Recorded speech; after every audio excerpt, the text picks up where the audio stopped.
वालेकुम and very warm welcome. आप देख रहे हैं प्रोग्राम गुड मॉर्निंग पब्लिक और जी मुझे कहते हैं सुहाव सर। इस स्क्रीन की पावर मुझे तो बहुत लगती है। मुझे उम्मीद है कि आप मंडे ब्लू से निकल के अब ट्यूसडे पे ट्रांसफर हो चुके होंगे। चलिए ट्यूसडे थॉट आपसे शेयर कर लेते हैं हरमीत के पास जाने से पहले, क्योंकि आप देख रहे हैं कि आज सेट पे मैं अकेली मौजूद हूँ। अब्दुल रऊफ सब हमारे पास नहीं है इस वक्त। आज निजी मसरूफियात के बिना पर आज हमें ज्वाइन नहीं कर सकेंगे, पर हम उन्हें मिस करेंगे। मैं ये सोच रही थी कि हम सुबह सुबह उठते हैं और सोचते हैं कि आज दिन बड़ा मुश्किल है, बड़े सारे काम करने हैं, ये वो।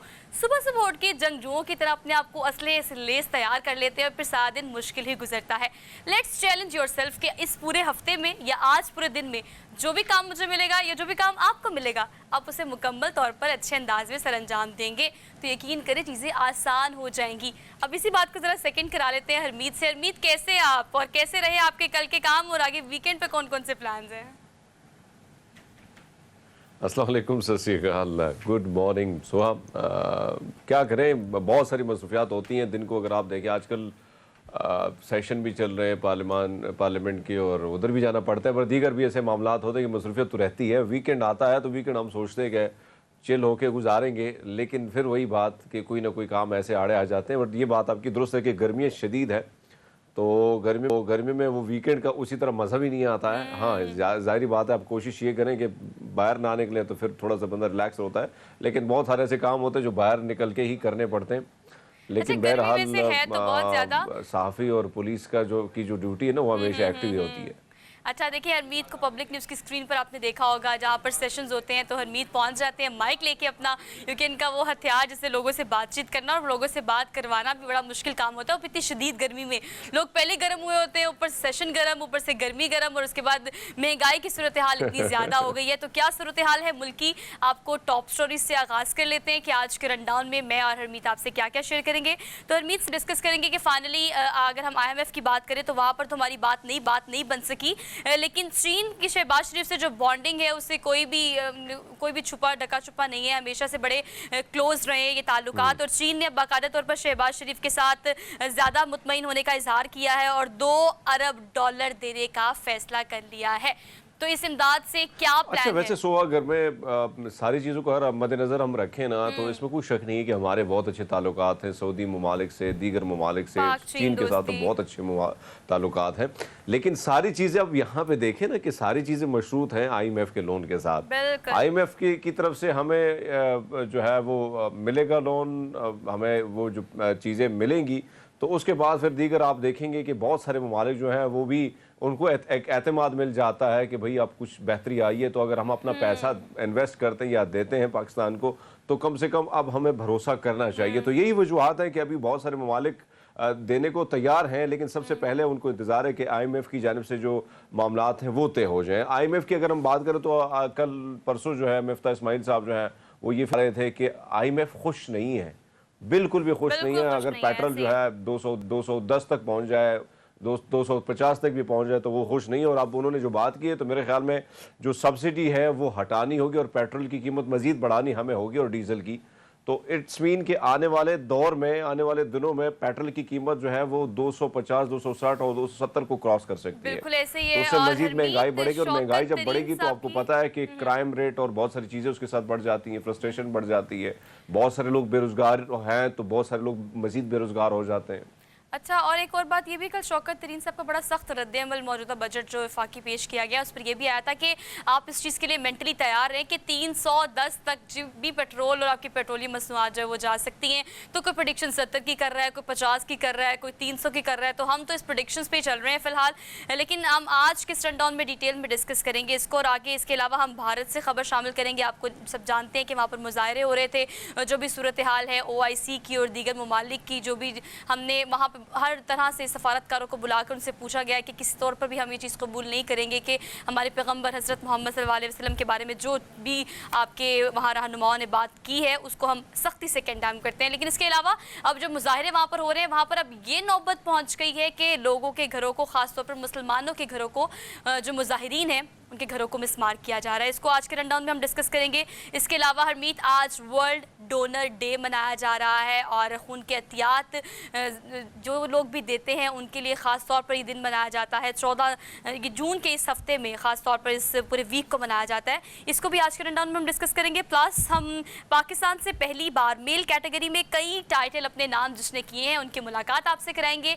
आज के इस रनडाउन में भी हमने शामिल किया है। इसके अलावा ख़वातीन और मर्द हज़रात जो भी चीज़ें ट्रेंड में है, टेक्नोलॉजी में है, उनको इस्तेमाल करना चाहिए। तो आज हम PRP की बात करेंगे कि ये क्या चीज़ है जो मार्केट में नई इंट्रोड्यूस हुई है और लोगों को कराना चाहिए या नहीं कराना चाहिए। इसके अलावा हम चलते हैं अपने डेली डोज की तरफ, जो कि आज के हमका ख़ास हिस्सा होता है। पहली डेली डोज जो हम आपसे शेयर करेंगे, हमेशा हमारी कोशिश ये होती है कि सुबह इंटरेस्टिंग आपसे करें, और ये खबर जो है वो मुझे लगता है कि बड़ी इंटरेस्टिंग है, बिकॉज मुझे लोगों के रवैये पढ़ने का बड़ा शौक है, लोगों से मिलने का बड़ा शौक है, मुझे इंटरेक्शंस करने में हरमीत बहुत मज़ा आता है। पाकिस्तान में पहली बार ज़हनी रवैयों को पढ़ने वाली तजुर्बा गाह कायम कर दी गई है। सबसे पहले मैं जाऊँगी इसमें। जाहिर बात है कि आपने जिस तरह वैसे स्वाब की तरह बहुत सारे लोग जो हैं उनको दिलचस्पी होती है दूसरे को समझने की, सुनने की, उनके बिहेव को समझने की। तो मेरे ख्याल में एक अच्छी इनिशिएटिव है जो लिया गया है पाकिस्तान में, और बहुत सारे मसाइल ऐसे हैं, बहुत सारी चीज़ें ऐसी कैफियत में लोग मुब्तला होते हैं जो उसको समझना बड़ा मुश्किल होता है उन जैसे लोगों को। फिर ऐसे में अगर उन पर तजुर्बात किए जाएँ, उन लोगों को शामिल गुफ्तगू किया जाए, उनको बैठा जाए, उनकी कम्पनी जो है उनकी कम्पनी को ज्वाइन किया जाए, तो मेरे ख्याल में बहुत सारी ऐसी चीज़ें जो हैं उनके जो मसाइल, उनका जो सामना है, उनको जिस कैफियत का उनको सामना है, तो वो भी उसके भी सोल्यूशन निकल आ सकता है। तो बहरहाल ये एक बहुत अच्छी वो है कि पाकिस्तान की जानिब से और स्टूडेंट्स और तलबा भी इसमें बड़े इंटरेस्ट ले रहे हैं, बल्कि हमारे असातिज़ा जो हैं जिस तरह हम देख रहे हैं कि नित नई चीज़ों में आगे जा रहे हैं, तो इससे और बड़ी बात क्या हो सकती है। अच्छा, और तलबा ने ये जो है इसे न्यूरो लेबॉर्ट्री का नाम दिया है हरमीत, और that is really good initiative by the students खास तौर पर, क्योंकि बच्चे इस पे काफ़ी अरसे से काम कर रहे थे and they came to realise कि अब साइकोलॉजी से हटकर टेक्नोलॉजी के थ्रू भी फैसले किए जा सकते हैं, इंसानी रवैयों को पढ़ा जा सकता है, उनको स्टडी किया जा सकता है। तो ये आपकी जो आपकी न्यूरो है उससे रिलेटेड इन्होंने इस तरह से इस चीज़ को इन्वेंट किया है कि आप किस तरह से फंक्शन देते हैं, आपका दिल क्या सोचता है, दिमाग क्या सोचता है, और आप किस तरह का फंक्शन करने की कोशिश करते हैं। तो ये जो आप स्क्रीन पर देख रहे हैं, दे कनेक्ट आपके हाथ की कुछ वेन्स और फंक्शंस के थ्रू ये आपके माइंड को पड़ेगा और आपको फैसला साजी में जो है वो मदद मिल सकेगी। एक अच्छा इन्वेंशन है। आगे बढ़ते हैं। आगे डेली हम आपसे शेयर करेंगे वो ये है कि द्योहेकल गुरेला की साइकिल से गिरने की जो वीडियो सोशल मीडिया पे आपने देखी है, बहुत शदीद गुस्से में है जी जनाब, वो गिर गए हैं साइकिल से और आप उनका मजाक उड़ाना शुरू हो गए। उन्होंने फिर उसी वक्त फौरन एक्शन का रिएक्शन किया है भी, क्यों ऐसे सब मेरी इस साइकिलिंग पे देखिए, ये भी देखिए पेट्रोल से तंग है मेरे ख्याल से हरमीत। पेट्रोल की कीमतें बढ़ रही हैं, तो उसने सोचा कि आज मैं भी साइकिल पे ही सफर करूं, सफर का आगाज करूं, लेकिन बेचारे को क्या पता था कि आगे गिरना भी है, और फिर गिरने के बाद लोगों का जो रिएक्शन आएगा, तो इसका उसके बदले में इसका जो रिएक्शन है वो भी बड़े कमाल का। लेकिन देखिए ना, बड़े मजे का वो सफर करता जा रहा है, बड़ा एंजॉय कर रहा है बेचारा, लेकिन गिरते हैं तो अच्छा जी, गिरते साथ ही उन्होंने एक्शन का रिएक्शन इस तरह से दिया, एक तो वो गिर गए, ऊपर से इतनी गर्मी, इतने शौक से वो साइकिल चला रहे थे, और ये वीडियो देख के लोगों ने मुख्तलिफ तासुरात का इजहार किया है कि उन्होंने ज़रा एक सेकंड नहीं लगाया, फौरी जिस साइकिल से गिरे उस साइकिल को अपने से दूर फेंक दिया, भी जाओ तुमने मुझे गिराया, मैं तुम्हें गिरा देता हूँ।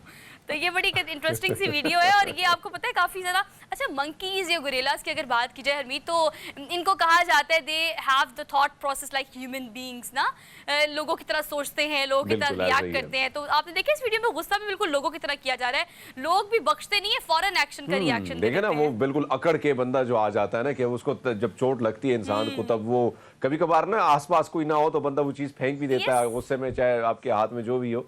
तो वही ये कर रहे हैं, और जिस तरह आपने फरमाया कि भाई जो ज़्यादातर मंकीज़ या गुरेला, इनकी जितनी भी आदतें होती हैं वो इंसानों की तरह मिलती जुलती हैं, और बहुत सारी आदतें, लेकिन इस वीडियो को देखें तो बड़े मज़े किए, और कितने एंजॉय कर रहा है वो, किस तरीके से जा रहा है, किस तरह वो भाई साइकिल को राइड कर रहा है। तो मेरे ख्याल में, लेकिन ये बीच में अगर गिरते ना तो क्या ये वीडियो हमारे तक पहुँचती और फिर हम इसको इतना एंजॉय करते, लेकिन बड़े मजे की वीडियो है, जिसने भी बनाई है उसने भी खूब एंजॉय किया इसको। एंजॉय किया, लेकिन देखिए भी इंसानों का भी रवैया ऐसा ही है। हमें कोई कुछ कह देना हरमीत थोड़ी देर के लिए, चाहे वो कोई ऐसी चीज़ हो या कोई इंसान हो, तो हम रखते नहीं है उसका उधार, फौरी तौर पर रिएक्शन देना होता है। हम ज़रा प्रिविलेज देते हैं। हालांकि मेरे अब्बा मुझे हमेशा इस बारे में कहते होते हैं हरमीत, क्योंकि बात निकली है इंसानों से जानवरों तक, और हम मुमासलत की बात कर रहे हैं कि कौन कौन सी कदरें मुश्तरक होती हैं इंसानों और जानवरों में। तो हमेशा मुझे लगता है कि आपके पास ज़्यादा स्पेस मिलती है अगर आप एक्शन का रिएक्शन फौरी नहीं देते। ज़िंदगी में रद्द-ए-अमल कभी फौरी नहीं देना चाहिए, ना चीज़ों को ना इंसानों को। बाद में आपके पास टाइम भी बचता है और अगले बंदे को आपकी बात भी समझ आ जाती है। तो ये गुस्सा जो है ना, इसको फौरी कंट्रोल कर लेना चाहिए। आगे बढ़ते हैं। हाँ, गर्मी बहुत शदीद है तो हम बात करते हैं कि फूलों की नुमाइश हुई और मुख्तलिफ एग्जीबिशंस हम आपसे शेयर करते रहते हैं, दिखाते रहते हैं। फलों की एक बड़ी ज़बरदस्त सी नुमाइश हुई है जो कि डेली रोज़ में हमसे शेयर करेंगे। ये है 70,000 पाउंड वजनी केलों का वर्ल्ड रिकॉर्ड भी कायम किया गया है।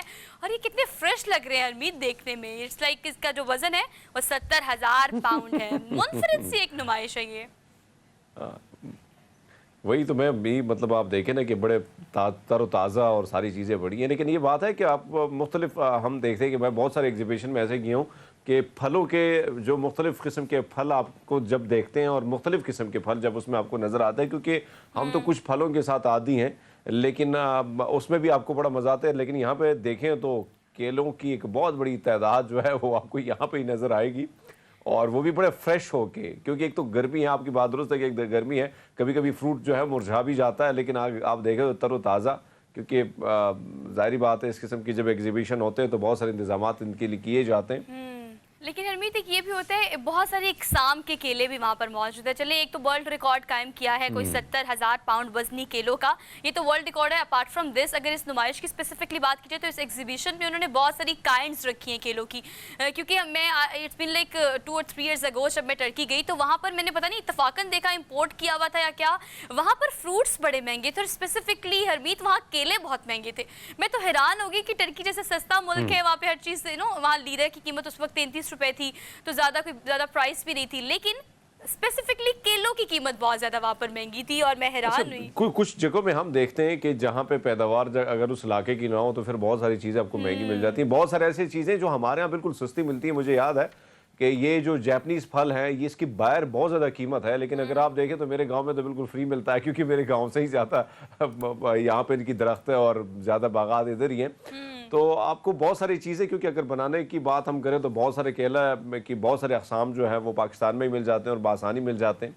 तो वही चीज़ जब हम बाहर जाके देखते हैं और हमें प्राइस हम उसकी देखते हैं तो हम हैरान हो जाते हैं कि भैया इतनी कीमत, हाय रब्बा, कैसे खरीदे। फिर महंगाई में से अगर ओवरऑल देखा जाए तो हम डिमांड सप्लाई की बात करते हैं, अपने मुल्क की माशी सूरत हाल की बात करते हैं, लेकिन अगर हम सारे पर्सपेक्टिव को कीप इन माइंड रखें तो महंगाई ओवरऑल दुनिया में भी इस वक्त अफरात ज़र जो देखा जा रहा है वो इंक्रीज़ हो रहा है, और हम इस चीज़ को कंट्रोल करने की हम तो अपने मुल्क में कोशिश कर रहे हैं, लेकिन बाकी जगहों पर इकोनॉमिक सूरत हाल कुछ इस तरह की है कि महंगाई या तेल की कीमतें बढ़ती भी है तो वो उसको या तो कंट्रोल कर लेते हैं हरमीत, या कोई ना कोई उसका कॉम्पनसेशन उनके पास होता है। हमारे पास चीज़ों का हल कम है, मसाइल ज़्यादा हैं और हम कहते हैं कि वसाइल कम है, इसलिए यहाँ पर इन महंगाई को कंट्रोल करना थोड़ा सा मुश्किल हो जाता है। हम इसके अलावा हमेशा डेली डोज में तो हमने आपको बता दिया कि क्या क्या चीज़ें हैं। टॉप स्टोरीज में जिस चीज़ को हम डिस्कस करेंगे वो अगेन यही है कि हमने क्या देखना है कि क्या चीन के जो हमारे ताल्लुकात माशाल्लाह पहले से ही बहुत अच्छे हैं, पाक चीन दोस्ती के बारे में आप सब जानते हैं, लेकिन ये $2 अरब देने पर जो चीन ने रजामंदी जाहिर की है, इस पर अब क्या सूरत हाल है, क्या मौजूदा हुकूमत का प्लान और स्ट्रैटेजी है, इस पर हम बात करेंगे। हमने एक छोटी सी ब्रेक लेनी है, हम वापस आते हैं। Keep watching good morning public.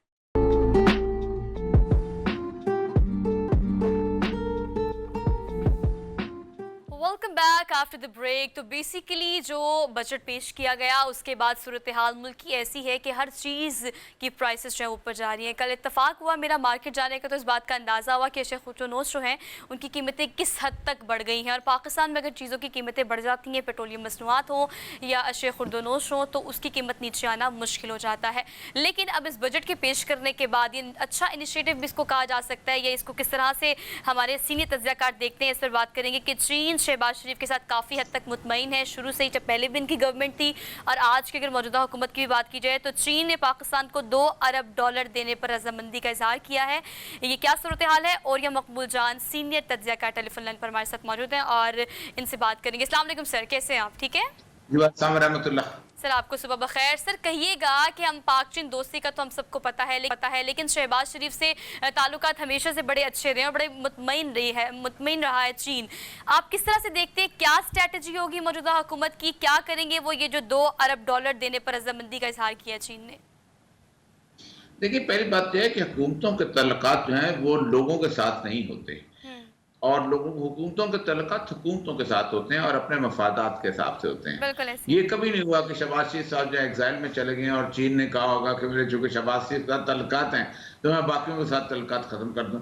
जिस वक्त ये सारे का सारा मामला सीपैक का शुरू हुआ है और तो उस वक्त नवाज शरीफ और शहबाज शरीफ को एग्जाइल में भेजा हुआ था।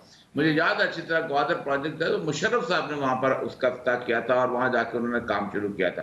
तो एक बात तो ये बिल्कुल भूल जाएं कि लोगों की जाती तल्लुकात होते हैं। आज वहां coup हो जाए चीन के अंदर या किसी और जगह तो वो उसके साथ उनके तल्लुकात होते हैं।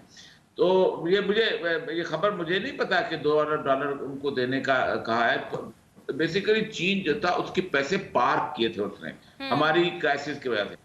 उसकी एक वजह यह है कि पाकिस्तान को बेसिकली पाक मनी की जरूरत है। IMF में कर्जा नहीं देता। IMF कहता है कि मेरे इतने पैसे आप अपने अकाउंट में रख लो, ठीक उस पैसे से हम ₹1 भी खर्च नहीं करते, ना कर सकते हैं। लेकिन उसकी वजह उसकी बुनियाद के ऊपर हमें दुनिया में जितनी लैंडिंग ऑर्गेनाइजेशन है, मतलब पेरिस क्लब है, दूसरा क्लब है, वो हमें पैसे देते हैं उधार, क्योंकि उनको एक जमानत मौजूद होती है कि हमारे इतने पैसे वहां मौजूद हैं तो हम वापस ले लेंगे, हमारा नुकसान नहीं होगा, हमारा पैसा डूबेगा नहीं। तो उस जमानत के तौर पर IMF पैसा रखता है। उसी जमानत के तौर पर चीन ने पैसा रखा था पहले तो रखा था, अभी कुछ उन्होंने वापस ले लिया था, चीन ने भी ले लिया था और सऊदी अरब ने भी ले लिया था। सऊदी अरब वालों ने इनकार कर दिया। वो तो कहते हैं कि IMF से आप एक दफा प्रोग्राम तय करो तो फिर उसके बाद है। चीन का जहां तक मुझे अंदाजा है कि शहबाज शरीफ साहब वहां जाना चाह रहे थे, लेकिन मामला कुछ ज्यादा आगे शायद नहीं बढ़ा था, तो फिर पाकिस्तान की मिलिट्री क़यादत को वहाँ मिलिट्री लेवल पे जाना पड़ा, खासतौर पर बाजवा साहब को जाना पड़ा, और वो भी प्रेसिडेंट जी से तो मुलाकात नहीं हुई। तो या तो ये मामला ऐलान हो जाए चीन की तरफ से और एक एलामिया जारी हो जाए, तब तो हम उस पर को तबसरा भी कर सकते हैं। लेकिन वो $2 अरब आप रखेंगे, क्या आपके मसाइल कम हो जाएंगे? मसाइल ये आप मजीद कर्जा ले सकेंगे, यानी आपको उधार मांगने के लिए आपको एक चेहरा चाहिए, वो चेहरा मिल जाएगा उधार मांगने का। बाकी आप ये समझते हैं कि पाकिस्तान के मसाइल हल होंगे, ये तो बहुत बड़ा लॉलीपॉप है जो दिया जाए। अच्छा, उधार कहे या इमदाद कहे, हमारा फोकस या मौजूदा हुकूमत का फोकस जो है वो हमें साफ तौर पर नजर आ रहा है, वो IMF हो या चीन हो। अब अगर स्ट्रैटेजी बात की जाए, फॉर एग्जांपल अगर $2 अरब का कर्जा मिल भी जाता है या IMF की शराइत मानकर वहां से भी चीजें क्लियर हो जाती हैं, तो आपको क्या लगता है कि मौजूदा हुकूमत क्या स्ट्रैटेजी प्लान कर रही है? आपको याद होगा इस सास प्रोग्राम के तहत 12,000 देना शुरू किए थे तो ये तमस्कर उड़ाया करते थे। आज आपने आजकल वो क्लिप देखा है मरियम औरंगजेब का, इसमें वो कहती है पूरे 2,000 देगी हुकूमत तमाम लोगों को, उनकी 40,000 से कम पे है। और ये किस तरह की, मतलब क्या स्ट्रैटेजी लॉन्च करना चाह रहे हैं, क्या लोगों को देना चाह रहे हैं? देखिए शहबाज शरीफ साहब जो है ना, वो उनको समझ नहीं आ रही को क्या। शहबाज शरीफ साहब के साथ मैंने 7 साल तकरीबन काम किया है। मैं पंजाब गवर्नमेंट में प्रोविंशियल सेक्रेटरी था, और बात है प्रोविंशियल सेक्रेटरी के लेवल पे आपको अंदाजा हो जाता है कि किस किस्म का बंदा काम कर सकता है। शहबाज शरीफ साहब को प्रोविंशियल गवर्नमेंट का तजर्बा था, और प्रोविंशियल गवर्नमेंट ऐसे होती है कि जैसे वालिद साहब ने कुछ पैसे दिए, आपने खर्च कर दी। फेडरल गवर्नमेंट से पैसे आए, आके आपने ऑरेंज ट्रेन बना दी, आपने मेट्रो लगा दी, आपने ये कर दिया, सारे पैसे तो फेडरल गवर्नमेंट इकट्ठे करके आपको देती है। यहाँ क्या आपको थोड़ी बहुत आपका टैक्स होता है, जो आप एक्साइज का टैक्स ले लिया या आपने प्रॉपर्टी टैक्स ले लिया, बाकी तो सूबे कुछ नहीं करते। पैसे अब्बा जी ने दिए, खर्च कर लिए, खर्च करना उनको आता है। लेकिन फेडरल गवर्नमेंट में जाकर उनको पता चला हो पैसे आएंगे किधर से, वो तो बड़ा काम है, अब्बा जी ने कमाना है, अब्बा जी ने लेके आने। अब पाकिस्तान में जो उन्होंने बजट दिया है, ये को 9,000 अरब रुपए का बजट है, उसमें से 5,000 अरब जो है वो ना बजट है ही नहीं, वो डेफिसिट है। डेफिसिट ये होता है कि ये जो एक ऐनक है ना जी, इसकी कीमत ₹5 है। हम पाकिस्तान का नोट है, उस पर लिखा होता है कि ये 5,000 रुपए इंदुत तलब को मुतालबे पर अदा करेगा, यानी इस 5,000 के बराबर सोना मौजूद होना चाहिए, चांदी मौजूद होनी चाहिए, गंदम मौजूद होनी चाहिए, चावल मौजूद होने, जो भी ये मांगेगा मौजूद होना चाहिए। यानी इसका मतलब यह है कि आपके पास 4,500 अरब की चीजें मौजूद हैं मार्केट के अंदर, दुकान के अंदर, आपने 9,000 अरब नोट छाप लिए हुए। अब जब खुद सोचे ना कि जब मार्केट के अंदर दुकान में चीजें 5 लाख की होंगी, मार्केट में नोट 10 लाख के होंगे, तो वो एक 100 रुपए की चीज 200 रुपए की हो जाएगी। खुद आम सी साइंस है। जब पैसे जितने भी ज्यादा होंगे, ये तो नहीं होगा कि दुकानदार जो है वो उसके कोई आसमान से कोई चीजें उतर रही हैं, वो दुकान बढ़ती जाएगी बराबर। तो एक तो ये है कि पहली दफा पैसे आए नहीं, हमने 5,000 अरब का डेफिसिट करके नोट छापा है।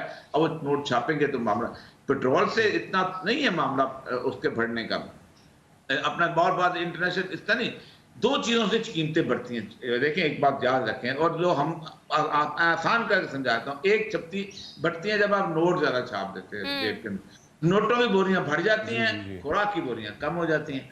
दूसरा आप उस वक्त बढ़ते हैं आपकी कि जब आप उसको कंट्रोल नहीं करते। मतलब आपको मैं छोटी सी मिसाल देता हूँ, अगर 100 रुपए का प्याज जो है वो एक जिम्मेदार से खरीदता है एक बंदा, और उसको उठा के मार्केट में लेके आता है, मार्केट में आके वो 150 रुपए का बेचता है, और दुकानदार तक आते आते वो 250 रुपए का हो जाता है। तो इन बिटवीन ये जो 150 रुपए का फर्क है ना, इसको कंट्रोल करती है इंतजामिया। आज भी आप देख लें कि सब्जी आप जाके मेरे साथ जाके किसी भी जगह आप ओकाड़ा में किसी खेत से खरीद लें या बाकी जगह से खरीद लें, आपको सब्जी जो है वो कम से कम आधी से भी ज्यादा कम कीमत पे वहां मिलेगी। ये बीज का जो कंट्रोल है ना, ये करती है डिप्टी कमिश्नर करते हैं, असिस्टेंट कमिश्नर करते हैं, और एडमिनिस्ट्रेशन करती है, आप करते हैं, मार्केटिंग कमेटियां करती हैं। वो कंट्रोल खत्म हो चुका हुआ है गुज़िश्ता तकरीबन 15-20 साल से। देखिए, जो बंदा डिफेंस में बैठा हुआ है ना जी, एक छोटा सा रेडी लगा के और सौदा लेके आता है, वो अपना उधर से चुंगी अमर सद्दू से लाहौर की, तो बीच में उसको एक सेब पर उसका 3 रुपए का किराया पड़ता हो, लेकिन वो करता ये है कि 30 रुपए ज्यादा लगाता है, क्योंकि वो डिफेंस में बैठा हुआ है। तो ये है असल बेसिकली फिनोमेना। इसके हमेशा हुकूमतें जो हैं वो यही करती हैं कि वो बुनियादी तौर पर उसको अपना कंट्रोल नहीं बताते। ओ आर्मी महंगी होगी, फलां महंगी, ओ भाई आर्मी महंगी होती है, इतना फर्क नहीं डालते वो लोग कभी।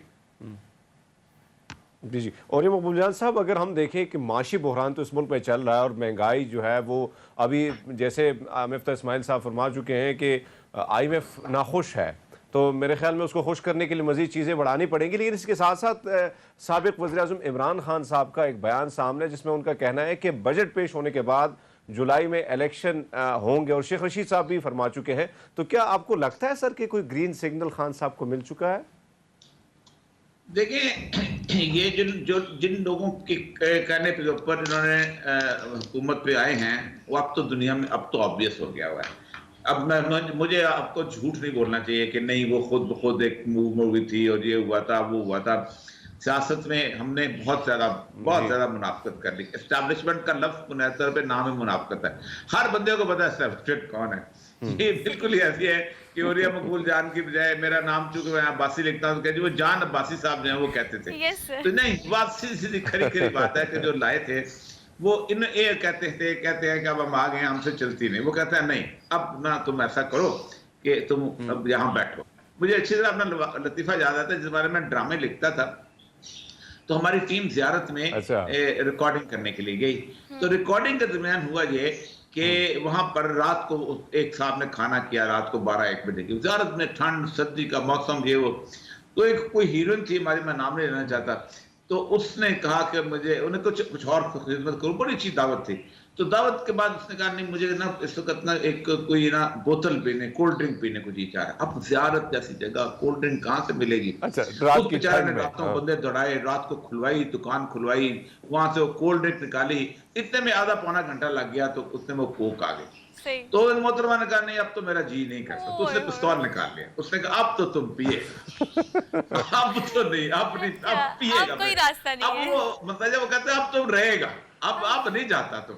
तो क्योंकि ये तुम आ तो गया था, इसीलिए वो चाह रहे हैं कि कोई ना कोई चक्कर चल के कुछ जुलाई अगस्त में कोई राजीनामा हो जाए, हम जाएं। क्योंकि जितने दिन रहेंगे उतने दिन उनकी पॉपुलैरिटी जो है वो खत्म होगी। वो जो मरियम पहले दिन चीखी थी ना, मरियम नवाज, वो कहती थी इस गंद क्यों टोकरे को क्यों उठाए। ओ भाई, आपको किसी ने टेलीफोन किया था?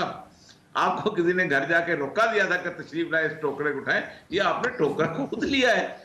अब इस टोकरे को अब संभाला नहीं जा रहा, वो टोकरे में से जो कुछ वो गिरता चला जा रहा है, वो चेहरा जो है वो खराब हो रहा है। ये मसला है। अच्छा, और ये सब ये कहिएगा कि एक के बाद एक मुश्किल फैसले करने की एक राग जो अलापती रही है ये मौजूदा हुकूमत, और फिर हमने देखा सोशल मीडिया पे बहुत सारे सहाफ़ी ये भी कहते रहे हैं कि हमने बहुत सारे चैनल्स पे ये देखा है कि हमने मुश्किल फैसलों को या महंगाई का नाम दे दिया है। लेकिन ओवरऑल अगर देखा जाए मौजूदा बजट की आपने काफ़ी दफ़ा बात की है, बजट में एक से बढ़कर एक ऐसे फ्लॉज है जो कि हमेशा रहे हैं, लेकिन इस दफ़ा ख़ास तौर पर टारगेट ये रखा गया था कि पिछली हुकूमत जो है उसने जो किया है उसको किस तरह से ख़त्म करना है। हम बहुत सारी चीज़ों की अगर बात करें तो ये जो एक रजीम इंट्रोड्यूस कराई थी प्रोग्रेसिव टैक्स की, एक रजीम जो थी, उसके अलावा एमएसटी इंडस्ट्रियल पे जो एमएसटी स्कीम थी सर उसको भी खत्म कर दिया। अगर हम तालीम और सेहत के बजट को देखें तो सर इसमें जो कटौतियां की गई हैं उसके बाद अब हर ये सारे कराते वो काफी सारा जो है ना, जिसे कहते हैं एक एक्सरसाइज मुकम्मल होगी होती। जून के आसपास 4-5 चीजें जो है वो फिनांस मिनिस्टर साहब ऐड करते हैं अपनी मर्जी के, वो उससे आपका जो है बजट जो है वो बन जाता है। असल मसला ये है कि पाकिस्तान में लोगों के लिए, पब्लिक के लिए बजट बना ही नहीं कभी। ये बजट जो है ये बनता है कुछ चंद लोगों। फॉर एग्जांपल आपने कितनी ड्यूटी लगानी है जी कारें बनाने वालों के ऊपर, कितनी ड्यूटी कम करनी है जी उसके बाद अपना जो है अपना कोई पेट्रोल लाने वाले या ले जाने वालों के ऊपर, कितनी कॉस्मेटिक पर। ये ड्यूटीज के चक्कर होते हैं और इसमें बकायदा रिश्वत चलती है। आप खुद सोचे ना, एक लिपस्टिक के ऊपर अगर मैं थोड़ा बहुत सोचें कि मैं एक रुपया कम कर देता हूँ, ड्यूटी कम कर देता हूँ, अब वो जो उसने लिपस्टिक इंपोर्ट कर रहा होता है ना बाहर से कहीं से, वो अरबों रुपए में कमा रहा होता है पूरे साल के अंदर। बिल्कुल ऐसे ही। अब उसको कैलकुलेट करें कि बजट बनाते वक्त क्या सूरत हाल होगी, तो इस यहाँ पर असल में ये चीज होती है कि जिसको वो लेके आगे चलते हैं। तो पाकिस्तान में पीपल फ्रेंडली बजट नहीं बना कभी। आईएमएफ ने कभी नहीं कहा, मैं आईएमएफ नेगोशिएशन जानता हूं, मैं काम करता रहा हूं, आईएमएफ ने कभी नहीं कहा कि तुम पेट्रोल कीमत बढ़ाओ, तुम सब्सिडी ना। वो कहता है भाई मेरी बात करो, आप टैक्स इकट्ठा करो इतना, बेशक लोगों की खाल उतार के करो या जमीन में से सोना निकाल के करो, मुझे तो इतना पैसा चाहिए। ये आसान तरीका होता है कि आम आदमी पे टैक्स लगाए। मतलब आप खुद सोचें कि अभी ये जो हमारे भाई बैठे हुए हैं हरमीत सिंह, इनका बहुत बड़ा खेत है, ये 5 एकड़ पे टमाटर लगाते हैं। सही। मेरा एक बहुत बड़ा कारखाना केचप का है, ये टमाटर बेचते हैं, मैं केचप बनाता हूं, ना इन पे टैक्स है कोई, ना मुझ पे टैक्स है कोई, लेकिन आप खरीदने जाते हैं केचप की बोतल, आप टैक्स देती हैं। बिल्कुल ऐसे ये है उलट मामला इस मुल्क का। बिल्कुल ऐसे ही है। तो ये इसलिए मैं अमीर होता जाता हूं, हरमीत सिंह भी अमीर होता जाता है, आप जहां रोज रोते हैं तो इसलिए नहीं होता। हरमीत सिंह का बंदा भी बैठा हुआ है असेंबली के अंदर, वो भी खेत बेच के तो असेंबली में जाकर तकरीर करता है। मेरा बंदा भी बैठा हुआ है असेंबली के अंदर, वो अब देखे ना एक छोटा सा होता है रंग पड़ता है उसके ऊपर कैंडीज के अंदर, ठीक, आपको खबर आपने पढ़ी होगी, वो कैंडी जो है वो बनाते हैं और कोको क्या है जो बनाते हैं मुफ्ता इस्माइल साहब। अब वो हमें बिल्कुल नहीं पता चला, अब वो कैंडी के अंदर उन्होंने 13 गुजा 1 रुपया वो का, अब वो लगता था यार बड़ा थोड़ा सा कम है, लेकिन वो ओवरऑल जब वो फायदा होता है उस कैंडी बनाने वाला तो करोड़ों रुपए में होता है, उसके मजे हो जाते हैं। हमें कहा यार हमने 50 पैसे कम किया ना, 1 रुपये कम किया ना, क्या फर्क पड़ता है तुम्हें, और कौम को क्या हो जाता है, वो कौम को तो हो ना, उस बंदे को तो जिंदगी समझ जाती है, वो तो अगली फैक्ट्री लगा लेता है। वो तो इस तरह लगते हैं, एक मिल से दूसरी, दूसरी से तीसरी, तीसरी से चौथी। मैं आपको एक छोटी सी बात बताऊं, इतना जुल्म है कि ये जो जिस वक्त 1980 में ये आई है कार, सबसे पहली कार सुजुकी आई थी, तो इसके साथ एक हमने मायदा किया था कि आप पुर्जे जो हैं पाकिस्तान में खुद बनाएंगे 5 साल के अंदर। अब यहाँ छोटी छोटी फैक्ट्रियां लगाएंगे, लोग आम होंगे, वो जो है वो पुर्जे बनाएंगे। इन्होंने कहा ठीक है। उसके बाद होंडा लगी, उसके बाद टोयोटा लगी, उसमें फलानी लगी, पुर्जे आज तक बाहर से आते हैं, ताइवान से आते हैं, फला जगह से आते हैं, मलेशिया से आते हैं। क्यों? वो जो हॉल रोड पे बैठा हुआ ताजर है ना, वो जो ब्रांजर रोड पे बैठा हुआ ताजर है, वो कहता है जनाब ओ मियां साहब कितनी देखें चाहिए, कितनी सुजुकियां चाहिए, कितनी, उसको हम कहते हैं यार तू ऐसा कर, एलसी खुलवा, सिंगापुर से खरीद, उधर से ला, क्या जरूरत है मजदूर पालने की, क्या जरूरत है फैक्ट्री लगाने की, क्या जरूरत है पसीना बहाने की, उधर से फोन कर, माल उधर से बुक करा, इधर बेच, पैसा कमा, ऐश कर, दुबई में भी घर बना, इधर भी घर बना। पाकिस्तान को 40 साल में इन लोगों ने ट्रेडर्स की हब बना दिया है, ताजरों की सल्तनत बना दिया है। यहाँ उन्होंने एग्रीकल्चर, तो आप खुद सोचें 1947 में इस खित्ते से, जिसे मैं और आप पंजाब कहते हैं, इस खित्ते से गल्ला पूरे इंडिया को जाता था, बंगाल को जाता था, उड़ीसा को जाता था, बिहार को जाता था। वहां आज हम बाला बाहर से मंगाते हैं। क्यों मंगाते हैं? पाकिस्तान ने कभी घी किसी सोचा था घी बाहर से मंगवाएगा? यानी आपका तेल जो है पाम ऑयल, वो क्या हम सूरजमुखी के जहां पौधे नहीं लगा सकते जो हम बाहर से सूरजमुखी मंगा लें? जमीन खत्म हो गई है पाकिस्तान की। वजह सिर्फ ये है कि हम यहाँ पाम ऑयल नहीं लगा सकते थे। वजह यह है कि हमने ना उसको इंसेंटिव दी, ना उसको हमने कहा कैश क्रॉप लगाओ, गन्ना लगाओ, गन्ना जो है उसके बाद फलाने की शुगर मिल शुगर। ये है इस मुल्क का अलमिया। इस मुल्क में जब तक ये जो लोग हैं 300-400 लोग हैं ना, जिनकी आपस में रिश्तेदारियां हैं, एक का जर्नल जो है वो ससुर है, तो दूसरे का डिप्टी कमिश्नर दामाद है, तो तीसरे का एमपीए जो है वो बेटा है, ये सारे ऊपर जाकर जो एक शजरा नस्ब बन गया हुआ है ना, इस शजरा नस्ब ने कभी पाकिस्तान में अच्छा बजट नहीं बनने देना।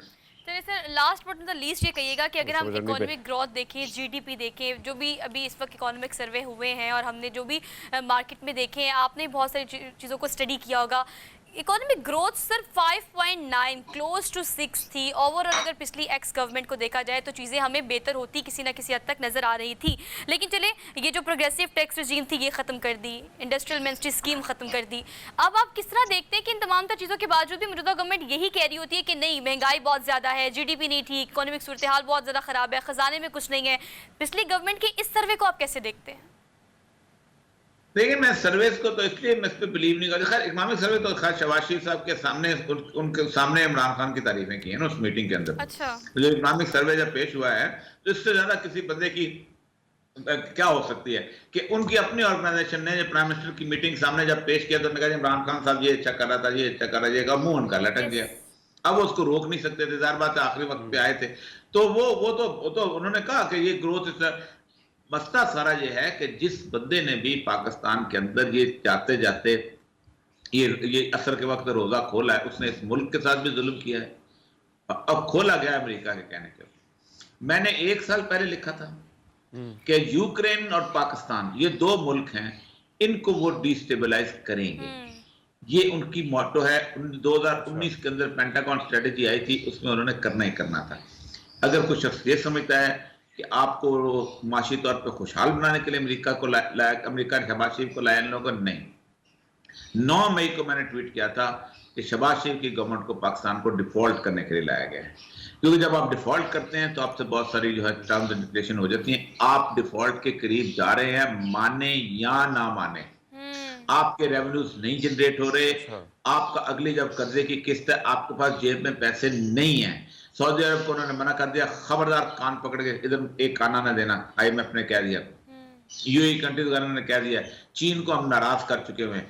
आपके पास अगर किस्त देनी ना भी, आप पहले जिस दिन आप किस्त नहीं देंगे डिफॉल्ट आपको ऐलान थोड़ा करते हैं कि मैं डिफॉल्ट हो गया। जिस दिन आपने वक्त के ऊपर किस्त ना दी, आप डिफॉल्ट हैं।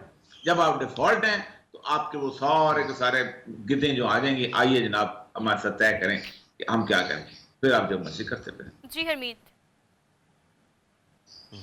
अच्छा सर, मैं ये गुफ्तगू तो बहुत हो गई और बड़े अच्छी तरीके से आपने चीज़ों को रखा सामने और मेरे ख्याल में लोगों को समझ भी आई होगी। सर, इलेक्शन आ रहे हैं, ज़ेमनी इलेक्शन के हवाले से मैं सवाल करना चाह रहा हूँ।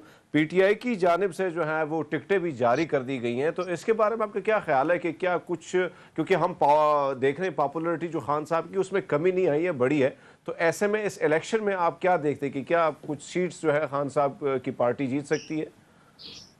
अच्छा देखिए, ये सारे के सारे वो लोग थे जो खान साहब को इकट्ठा करके दिए गए थे। इसमें का एस्टेब्लिशमेंट आप कह दें, ठीक है, और क्योंकि आपका अच्छा नाम है ना एस्टेब्लिशमेंट, मोटा सा लफ्ज है, अच्छा लगता है। एंकर को पता चलता है, एंकर को बड़ा इल्म है, एस्टेब्लिशमेंट कहता है। खा वो एस्टेब्लिशमेंट कह दे या उसके साथ जहांगीर तरीन का जहाज कह दें, ठीक है, जो कह दें, ये उनको ला के दिए गए थे, ये उनके PTI के आदमी नहीं थे। और असल मसला यह है, अलीम खान भी कहाँ PTI का आदमी था? अलीम खान तो मुशर्रफ दौर के अंदर जहाँ वजीर था, काफ लीग का आदमी था, वो भी उसके अंदर आ गया। जहांगीर तरीन जो था वो मुशर्रफ दौर का वजीर था।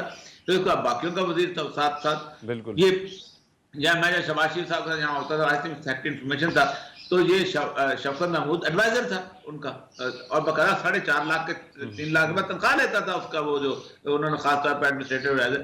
तो ये भांतमती का जब्बा जोड़ा गया था। मेरा ख्याल ये है कि अगर इस वक्त खान साहब बेहतर लोगों को वोट दें। मेरी उनसे मुलाकात हुई थी ईद के अगले रोज, बड़ी तफसीली बड़ी लंबी चौड़ी मुलाकात हुई थी। तो उन्होंने मुझे 2 चीजें की थी और मुझे अच्छा लगा था कि ये बात, एक तो उन्होंने कहा, तब एक बात बताऊं आपको, मैंने इन 3 सालों में बहुत ज्यादा सीखा है। मैं बिल्कुल रॉ था, मुझे पता ही नहीं था, और वाकई सही बात है, बिल्कुल रॉ आदमी था। आपको भी अगर आपका बेहद शुक्रिया। ये इसका अहवाल बिल्कुल हम कंटिन्यू करेंगे कि इस मुलाकात में क्या क्या उन्होंने उनसे बात की, लेकिन हाँ, ये कन्फेस करना कि मैंने इस 3 साल में बहुत सीखा है, जो सीखा है वो नज़र भी आया और हमारी इकोनॉमिक कंडीशन और सिचुएशन में वो नज़र भी आ रहा था। हम इसमें मज़ीद बात करेंगे, हमने एक छोटी सी ब्रेक लेनी है, हम वापस आते हैं। Keep watching good morning public.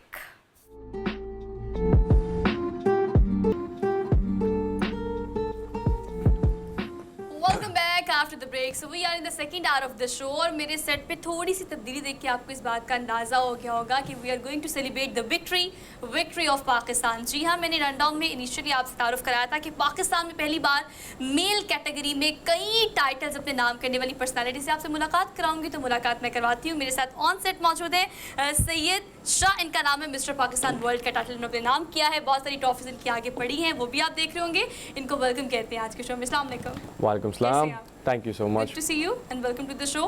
कहिएगा, नॉर्मली ऐसा होता है कि हम ये ज्यूम करते हैं कि इस तरह के टाइटल लड़कियों के नाम होते हैं, but you are the one, और जिसने थाईलैंड में ये कंडक्ट हुए और आपने एक नहीं 2 नहीं कई टाइटल्स अपने नाम किए। So how you feeling like after getting this? Firstly I am feeling blessed because Allah का बहुत बहुत शुक्र है। When I went to the competition I never had hope, I never thought I am going to win this, but alhamdulillah with the courage and support, with my family support, everyone's support, but lack of media support, lack of government support. You are on media, you are on screen. Now I'm having the support. Yeah. So inshallah, I mean alhamdulillah I got it. अच्छा, हरमीत हमारे साथ है, इस्लामाबाद से होते हैं। हरमीत का पूरा जो सपोर्ट है वो आपके साथ है, राइट हरमीत? हाँ हाँ बाजी, सोशल मीडिया भी आपको सपोर्ट करते हैं, ऐसी बात नहीं है। आप हमारे भाई और आपने पूरे पाकिस्तान का नाम भाई रोशन किए और हमें आप पे फख्र है बाजी।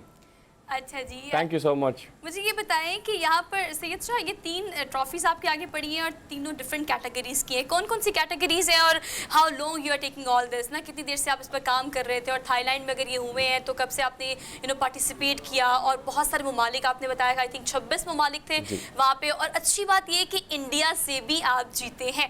तो एशियन खवातीन की ब्यूटी को तो वैसे बहुत सराहा जाता है, लेकिन अब मेल ब्यूटी की बारी भी आ गई है, तो ये किस किस के नाम टाइटल है? बारी थोड़ी लेट आई है बट आ गई है। देर आए दुरुस्त आए। Right, so basically eight the moment हमारे पास पाकिस्तान के पास 4 टाइटल हैं। पूरे जो इवेंट जो होता है उसके अंदर सिर्फ टोटल 6 टाइटल होते हैं, जिसमें से 4 टाइटल पाकिस्तान के पास हैं। इसके अंदर से मिस्टर पॉपुलर है, डार्लिंग ऑफ सुपनबरी जो सिटी का सबसे ज़्यादा मेन आपको अवार्ड मिलता है। उसके अलावा आपके पास स्विमवेयर है। स्विमवेयर कैटेगरी में ये होता है you got the perfect physique, जो आपकी बॉडी होती है परफेक्ट होती है। And then as you have asked me how long I've been working on this. I've been working on this since I was 14 years old. Okay. And I've been working towards it.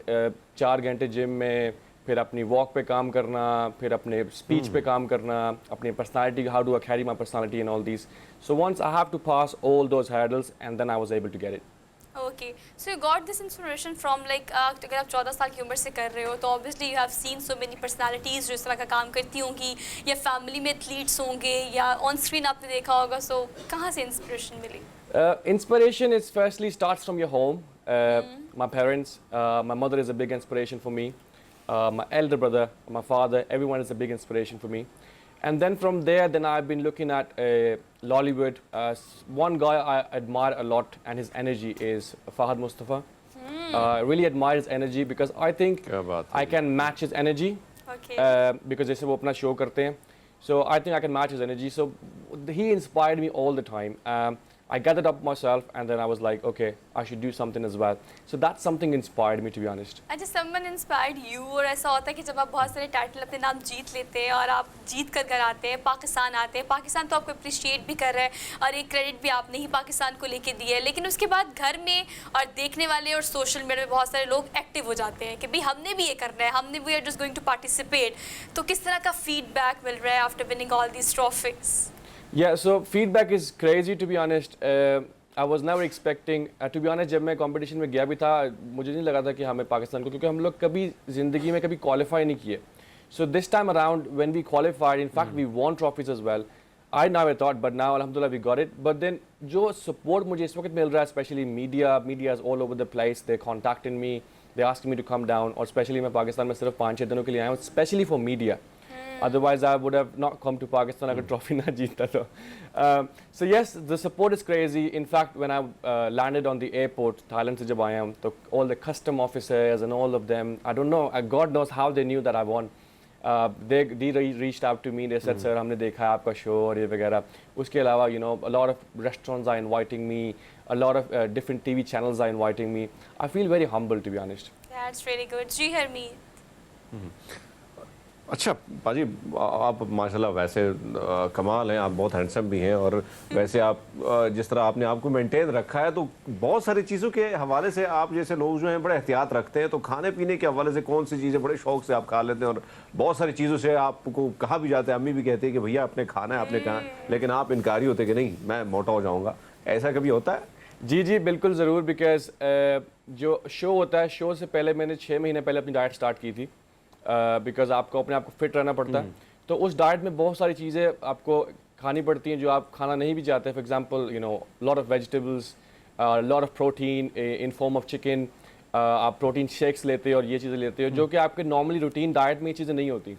Routine diet में तो आप कुछ भी खा लो, कभी पराठा खा लिया, कभी क्या खा लिया. But then when you are about to go on international pageant, especially when you are representing Pakistan, जब आपका पाकिस्तान फ्लैग पकड़ा होता है तो आपको खुद थोड़ी शर्म आती है, यार नहीं, मुझे अपनी बॉडी मैंने अब जाके पाकिस्तान को बड़े स्टेज पे एम्बैरेस नहीं करना. अच्छा सैयद शाह, ये बताएं what is next. Like it's a feeling जब आप पाकिस्तान का झंडा उठा के पाकिस्तान को रिप्रेजेंट कर रहे थे among so many countries, and specifically जब आपने शो के आगाज में मुझे कहा कि आपने ये जरूर कहना है कि मैं इंडिया से भी जीता हूँ. तो ये हमारा जो रवायती हरीफ इंडिया है, इससे जीत के तो हमें वैसे ही बहुत खुशी होती है. ऑल्दो कि पाकिस्तान की जीत पर हमें ओवरऑल बहुत ज़्यादा खुशी है. आगे क्या प्लान्स हैं, किस तरह से परसू करना चाहते हैं, और लोग देखते हैं तो वो चाहते हैं कि मजीद आप इसे आगे लेकर जाएँ? देखिए, मैं इसके कंट्रोवर्सी में घुसना नहीं चाहूँगा. Ben is the reason why I mentioned about India is because India ने वहाँ पे कोई कसर नहीं छोड़ी कि पाकिस्तानी कैंडिडेट आगे ना जाए. There are a lot of reasons behind it. They've been talking to the director straightforwardly. They're talking to the organizers that, you know, अगर हमारा कैंडिडेट आया तो आप मेक श्योर करें कि पाकिस्तानी कैंडिडेट आगे ना जाए. आपको पता है India compared to us, India is way much bigger. Everywhere. Yeah. So, but then I was standing there alone. Alhamdulillah, I had the support of Allah. And once आप अल्लाह पे बिलीव करते हो, बाकी आपको किसी चीज़ की टेंशन की ज़रूरत नहीं होती. So then alhamdulillah we got it, and as I said, India got 1 title as well. He got 1, we got 4. So you can see the difference over there. Yeah. On the top of that, you've asked me about जो मेरे future goals हैं. So future goals में इस तरह ही पाकिस्तान को और international pageants में represent करना है मैंने. In fact, I was talking to my national director, Sonia Ahmed. She was telling me that, you know, now its next task is to go to Mr. World. So अब mister world की तैयारी है, but I feel like I am not just yet prepared for that. मुझे तकरीबन थोड़ा सा 6 से 7 महीने चाहिए अपने आप को प्रिपेयर करने के लिए. Once I am ready, because आपने इस तरह नहीं करना जाके हार के आ जाना. You go there and get a title. So I am just preparing myself. अगर शौक की बात की जाए तो क्या एक्टिंग की तरफ भी कोई इरादा है बाजी कि जाऊँ कोई फिल्म भी करूँ, ड्रामे की तरफ या इस तरफ भी जाऊँ? कहीं ऑफर तो बहुत होंगी अभी, किसी ड्रामे की, किसी मूवी की ऑफर्स? अभी आप जिस तरह मैंने टाइटल जीते हैं, अल्हम्दुलिल्लाह I am getting a lot of offers. In fact my Instagram is going crazy at the moment. I been getting contacted by a couple of directors as well, through media channels as well. उसके साथ साथ photographers and all these people, media people. और ड्रामे की बात कर रहे हैं, I yes I recently just got offered 1 drama. In fact, I have a meeting with them tomorrow. I can't disclose the details, but inshallah, if things pans out, you will see it on the TV. अच्छा मुझे ये बताएं सैयद कि अगर आप ये चीज़ें देखी जाए तो आप हमेशा आपकी स्ट्रगल कम लोग देखते हैं, सक्सेस और विक्ट्री सब देखते हैं. अब आप मीडिया भी चेरिश कर रहा है, सोशल मीडिया भी कर रहा है, दोस्त अहबाब रिश्तेदार सब कर रहे होंगे. लेकिन अगर गवर्नमेंट की बात की जाए तो गवर्नमेंट लेवल पर पाकिस्तान में अब आपको देख के बहुत सारे लोग करना चाहते होंगे, but they don't have awareness. आपको पता था कि थाईलैंड में हो रहा है, ये कंपटीशन है, इसमें इस तरह से पार्टिसिपेट करना है, प्रोसीजर ये है, पाथवे ये है, बट बहुत सारे लोगों को नहीं पता. तो उन्हें आप क्या गाइड करेंगे if they want to participate the same kind of competitions? Right. So firstly, I would like to encourage my youth. जो हमारी youth है, they are very discouraged at the moment because आप जैसे हालात देख रहे हैं. nothing is impossible, and I want to say when there is a will there is a way. Yeah. So आप firstly आपको 4 चीज़ें कैरी करनी है अपने साथ in order for you to be able to go there. आपको पहले अपनी स्पीच पे काम करना है. A lot of our Pakistanis do struggle when it comes to English. आपको उस पे काम करना है. आपको उसके बाद how do you carry your personality? That matters a lot. Thirdly, अगर आप photogenic हो या नहीं हो, that matters a lot as well. And fourthly, your body. Your body has to be on track. जब आप ये 4 एलिमेंट कवर कर सकते हैं, then alhamdulillah I think you guys will be more than prepared to go in these international pageants. But जो इसका procedure है, that's a bit long. पहले आपके इंटरव्यूज होते हैं, they see if you get qualified for that, and then you go on international pageants because आपके हर ममालिक से लोग आए होते हैं, तो वो हर किसी को आगे नहीं भेज सकते. अच्छा, मुझे एक और बात बताएं, ये कि हमने हमेशा, हरमीत आपने भी सुना होगा, हम एफिलिएट करते हैं miss world, miss Pakistan. Now we have mister Pakistan and he is going for mister world as well. तो ये जो है इस तरह की, मतलब इंटायरली ये स्टीरियोटाइप चेंज हो रहा है ना, वरना हम एफिलिएट करते हैं ब्यूटी को सिर्फ लड़कियों से, और हम कहते हैं कि ये टाइटल लड़कियों के लिए है. You break this stereotype. इर्द गिर्द के जो लोग हैं, जब आप इस पर काम कर रहे थे तो अम्मा अब्बा कहते नहीं ये क्या काम है, लड़कियों वाला काम है अपने आप को मेंटेन रखना और खूबसूरत और फोटोजेनिक होना. It's not suits you man, really rough and tough in something like ना. सो व्हाट्स नहीं, in fact I am quite rough and tough. मुझे जब लोग कहते हैं मेकअप करो, मैं उसको ना बोल देता हूँ हमेशा, because I like to be natural. अभी आपको स्टूडियो में भी आया, उन्होंने कहा सर मेकअप कर ले. मैंने कहा नहीं यार, नहीं करना मैंने मेकअप. उन्होंने कहा सर कैमरे के सामने करना पड़ेगा. Well yes, you are absolutely right. आपने उसको वैसे आप ये कहते हैं पाजी मैं वैसे मिस्टर पाकिस्तान हूँ, तो क्या चाहिए आपको? नहीं, दूसरा मैं एक चीज़ पे ऐड ऑन करना चाहूँगा. आप लोगों ने, I think maybe there is a mistake, जो टाइटल मैं जीता हूँ that is mister national universe. Mister Pakistan तो मैं बैक इन 2021 में जीता हुआ था. So this title is mister national universe 2022. इसके अंदर पूरे यूनिवर्स से लोग आते हैं. So we have so many countries over there in Thailand, right? हाँ, वो हमने ये बताया भी था, और ये पाकिस्तान का क्रेडिट है. पाकिस्तान के नाम है Syed Shah. Thank you so much. Harmeet ने एक सवाल पूछना चाह रहे हैं. हरमीत पूछ ले जाते. देखिए ये कंट्रोवर्शियल सवाल तो नहीं है मैं लेकिन हम देखते हैं कि वहाँ पे इस तरह कोई टाइटल अपने नाम कर दे, अपने वतन के नाम करते, तो बहुत ज़्यादा उनको सपोर्ट, जो आपने शुरुआत में बात की कि कहीं ना कहीं वो सपोर्ट जो मिलना चाहिए था आपको, क्योंकि बहुत बड़ी कैटेगरी से आप निकल के, बहुत सारे लोगों से निकल के, और एक तरफ हम देखते हैं कि भारत की हमेशा कोशिश होती है कहीं ना कोई रखना डालने की, लेकिन आप उससे भी आगे निकल गए. तो आप नहीं देखते हैं कि वो कमज़ोरी अब भी हमारे मुल्क में है कि उसी तरह वो नहीं दिया जाता, उसी तरह चीज़ों को सेलिब्रेट नहीं किया जाता जो करना चाहिए? जी बिल्कुल ज़रूर. You have a very interesting question right there. मैं इसके बारे में बात करना भी चाहता था. जो हमें सपोर्ट मिल रही है इस वक्त, specially in beauty pageants and all that's very minimal, close to zero. हमने जब थाईलैंड में, मैं जब धरती पे लैंड हुआ था, I asked for all sort of supports. I would mention the name of media, I would mention the name of Pakistan government, our embassy which is based in Thailand, but I'm very sad that none of them supported me. Even though जब हमको मैं call भी कर रहा था, आगे से मुझे यही जवाब मिल रहा था कि सॉरी सर, हम बिजी, हम नहीं आ सकते. And in fact, when you talk about other countries, all of their countries, people were there. For example, their national director was there, their photographers were there. उन अपने इंडिया से specially लोग fly करके आए थे उनको देखने के लिए. And even all the embassy on the show day, they had their own personal tables over there with their country flags. And very sadly speaking, हमारी country की table बिल्कुल empty थी. And I was just walking there alone as a lone warrior. But then alhamdulillah, बात वही होगी ना, अगर आप अकेले खड़े हो, इज्जत देने वाला अल्लाह है. और आप जीतते भी तभी हो जब आप अकेले खड़े होते हो और आप अकेले लड़ते हो, और फिर उसके बाद जीत आपके नाम होती, तो आपको पता होता है कि आपने मुकम्मल तौर पर खुद सारी मेहनत की है. So thank you so much for being here. एक बार फिर से आपको बहुत बहुत बहुत मुबारक हो. ये क्रेडिट का है और ये टाइटल पाकिस्तान का है. कंसर्न डिपार्टमेंट से जांच जाता है, ये रिक्वेस्ट है कि इस तरह के बच्चे जो काम करना चाहते हैं, जिनमें टैलेंट है, उन्हें सपोर्ट करना हमारा फ़र्ज़ है, और हमें इस पर थोड़ा सा इनिशिएटिव या थोड़ी सोच विचार करनी चाहिए. हमने एक छोटी सी ब्रेक लेनी है, हम वापस आते हैं. Keep watching good morning public.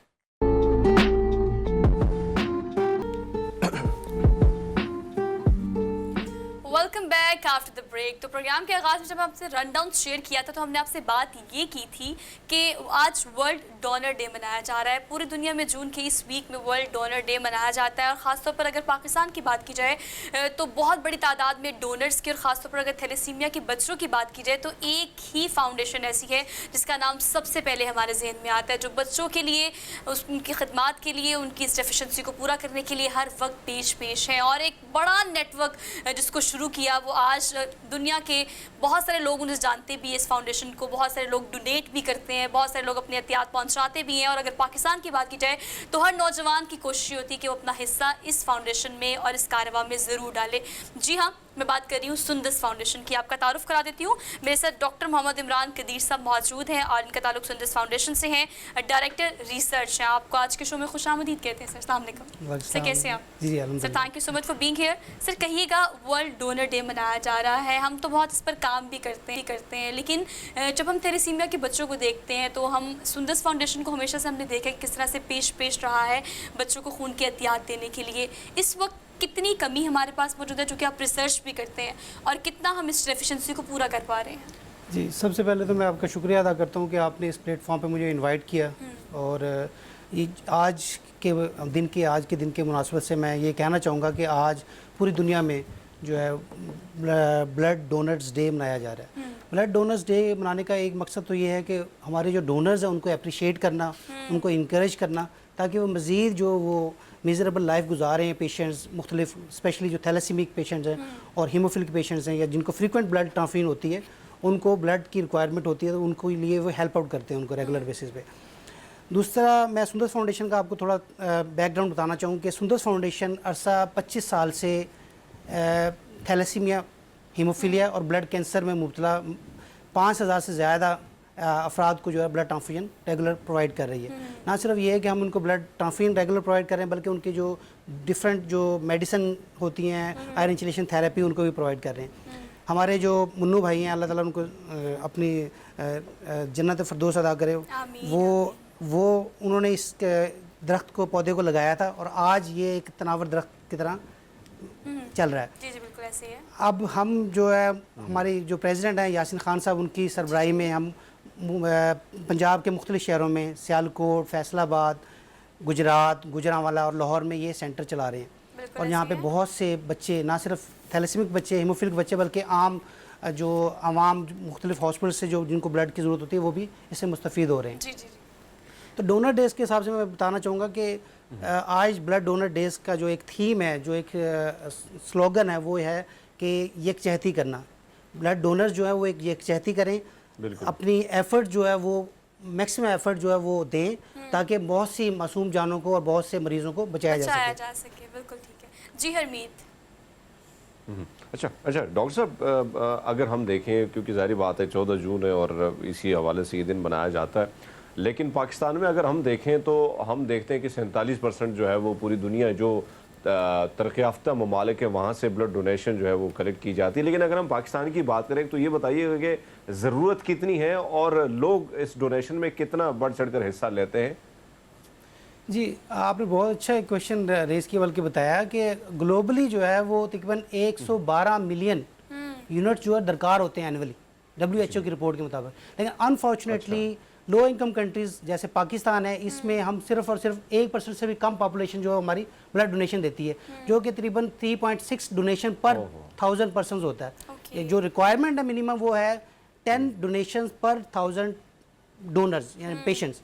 तो मैं समझता हूँ कि भाई अनफॉर्चुनेटली बहुत से लोग जो थोड़ा सा हेजिटेशन फील करते हैं ब्लड डोनेशन से, अगर वो इस चीज़ को समझ जाएं कि ब्लड डोनेशन से हमारे जिस्म के ऊपर कोई साइड इफ़ेक्ट नहीं होते, तो मैं समझता हूँ कि हम उस लेवल तक पहुँच सकते हैं। क्योंकि अब यहाँ पे पाकिस्तान में जो एनुअल हमारी रिक्वायरमेंट ब्लड की वो है तकरीबन 2.7 मिलियन यूनिट्स, लेकिन हम उस रिक्वायरमेंट को पूरा नहीं कर पाते। और अनफॉर्चुनेटली ना सिर्फ ये कि हम उस रिक्वायरमेंट को पूरा नहीं कर पा रहे, बल्कि अगर हम उसको पूरा किसी हद तक कर पाएँ भी, कोशिश भी करें, तो उसमें वो डोनर्स शामिल होते हैं जो कि वॉलंटियर नहीं होते, यानी कि जो क्लोज रिलेटिव्स होते हैं, और क्लोज रिलेटिव्स या फ्रेंड्स इस तरह के सर्कल में होते हैं।